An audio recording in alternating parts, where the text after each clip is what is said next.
Don't be afraid of losing your jobs to AI. Instead, be afraid of creating art that has so little impact that AI can easily meet or surpass it. I am extremely excited for AI art. I wasn't really sure of where it was going to be, and I honestly wasn't thinking that it would reach that far, but it's gotten a lot farther than I expect. This is not AI art on the side, by the way, and I'll get to that in a bit. Here's the thing. When you have art that is being made with AI, that is winning contests, that is bringing up concerns over, hey, what do we do with stock footage? Or, hey, is this going to remove people's jobs? There are a few different possibilities. So one of the inevitabilities is, yes, some people are going to lose their jobs. That's a reality of automation. I've worked myself out of multiple jobs, and honestly, I'm proud of it. I wear that as a badge of honor, that I was able to remove myself by completely automating things. And why do I love that? Why does that excite me, that I could make myself lose my job by doing good at it? Because now I can go somewhere else. Now I can go somewhere that needs me more, and I can let the process keep running and do more good in the world. That's what I love about programming, is that it lets you do more good in the world. It's really, I would say, the same thing with engineering in general, is that your goal isn't just to make a thing, it's to make lives better. And so when it comes to this AI generated art, there are things that it can create, things that it can do that we cannot do. It can create art faster, and it can create so many variations at a speed that is not humanly possible, and that scares people. But that's only scary, and that's only terrifying if you are only looking at the visual aesthetics. If all you are concerned about with your art, frankly, is visual aesthetics, I don't know if I would want to give you the title of artist. If all that you're concerned about in your story is that it is cohesive, I question if you're really a writer. If all that you care about in your dialogue options in your video game is that they're believable enough, I question if you care about the art form. And so I am thrilled about AI art coming, because here's what I see happening. AI art is going to drive out all of the cruft. People have such a focus on making more and more content. You look at any streamer, or not any streamer, but you look at most streamers, what are they doing? They are pumping out as many videos as they can to maximize views. That's a general strategy. Not everyone, but it's general. Okay?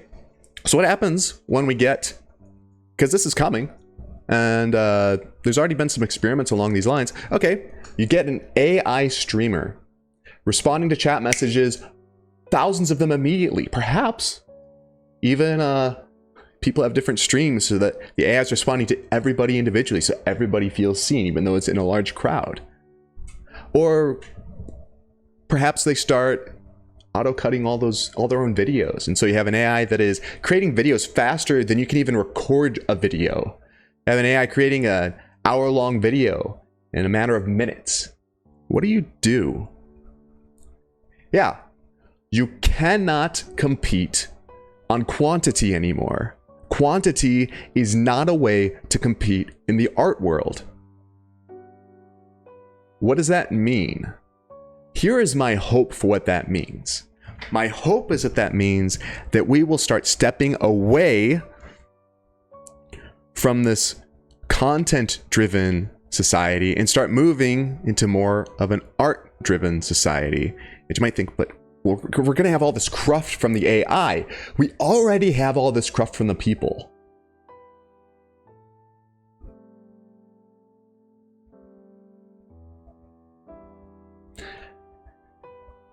And if I look at, hey, look at how great this story writing AI is getting, it could take my job. I question, am I providing anything of true value?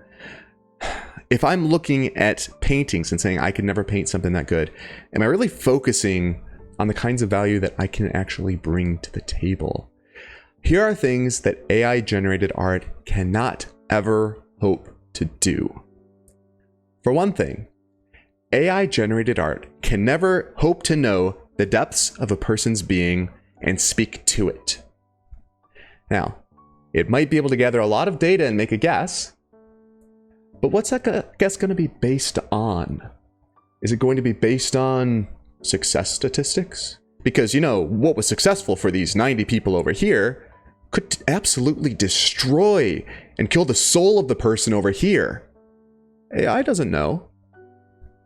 Or could it be based on a bunch of data from the person? Oh, great. Now you're getting into even more tracking of information. I'm sure everybody wants that. Let me make sure that all the notes that I gave to my therapist are also available to this AI to generate art for stories for me. That sounds fantastic. Or perhaps it is focused on increasing sales for a corporation. That's not terrifying at all. That perhaps all of your data on who you are as a person, on your deepest fears and needs, that those could be used to market stories to you. That's not terrifying at all. No, what individual artists can do is that they can, number one, and I can't do this, bring people on a meaningful process. Now, the thing is that AI can fake process. AI can replicate thought and sense of appearance. And I realize that a lot of this gets into some stuff that people will just intrinsically disagree on, because it starts getting into questions that are deeper than just, well, can AI make pretty looking art? But it gets into questions of impact. And if you believe that the human soul is not a thing, or if you believe that everything is purely physical, then okay, it seems to make sense that at some point we could replicate purely physical. If you don't, then the thought seems preposterous to you. And I'm not going to try to argue for either perspective here, because that's a meaningless thing to argue about right now. So instead, I'll simply focus on sharing my perspective, and I think that the people who agree are going to rise up and blow your Don't say it. Mind. So when it comes to all of the art being just AI, people are going to have to make better art. People are going to have to step forward further. People are going to have to take a greater step. And I think that's going to terrify a lot of people. But anybody who's been in any creative field for a while knows that you regularly have to take new terrifying steps. That shouldn't be a shocker. That shouldn't be something that blows anybody's mind. And if people look at this and they go, this is going to destroy my job, depending on your job, yeah. Depending on your job, abso-heckin-lutely. But depending on what your goals are, that gives you the opportunity to go further and to leave the less important pieces behind.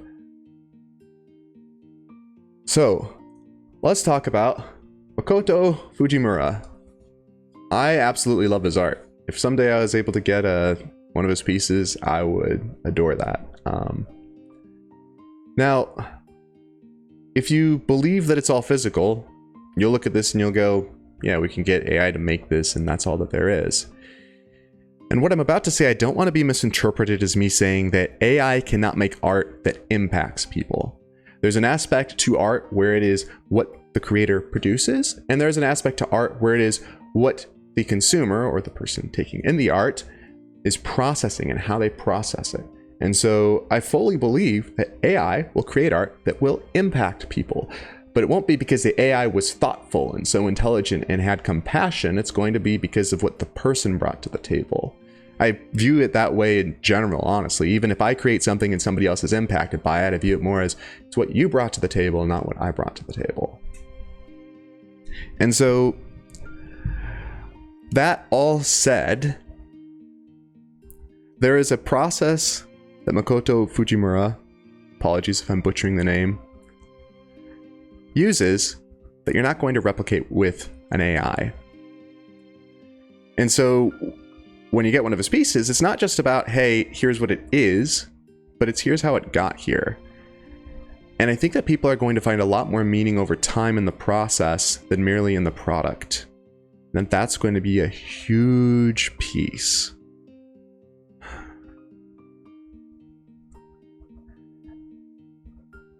I also believe that when we go into these different pieces, that there is a spiritual side. I believe in that, and I know not everybody will. And again, I'm not here to argue for that or against that because, well, I'm not here to argue against that. But I realize that if you disagree with me on that, then that's just an area we're going to disagree on. That's just how it is. That's fine.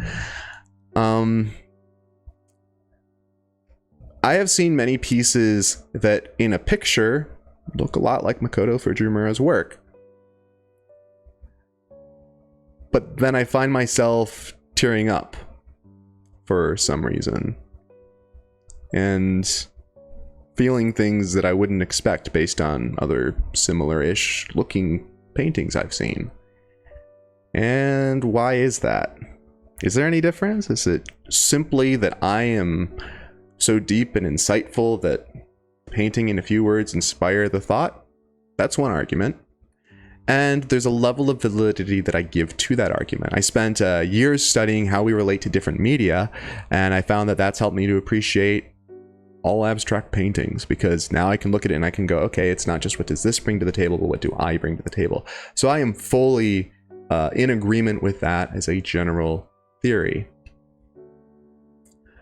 But when a work is so similar to another one, where do you start to question if it's something more? What is needed for that for you? And maybe it's just, you'll never question that. You'll never ask the question, but I do. And I think that what we're going to see as a result of AI-generated art is that people are going to have to do better. People are going to have to reach further. They're going to have to really focus on actual things going on in society. They're going to have to focus on things that people care to talk about. And AI knows what came before. Okay? What if there's something that we desire to come after?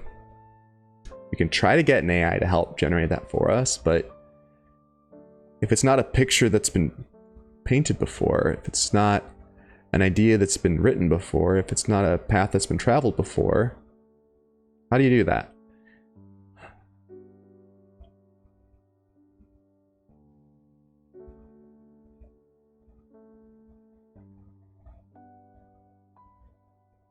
I believe that there are new ideas.